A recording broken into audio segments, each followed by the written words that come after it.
Per la quinta e penultima batteria in corsia 1 Anna Tagliariol, alla 2 Giulia Santeramo, alla 3 Jenny De Bortoli, alla 4 Sara Flavia Strimp, alla 5 Valentina Revelan, alla 6 Giada Sartoratto, 7 Alice Michelin, alla 8 Chiara Pavan.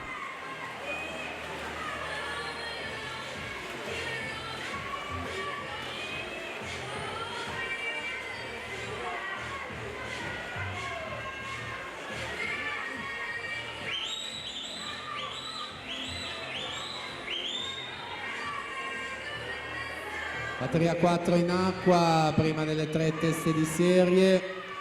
Anna De Boni in corsia 4, 31:45 il suo passaggio. Va a completare con l'ufficioso di 1:5:51 su Margherita Serafin, 1:8:56, Aurora da Pera 1:8:78.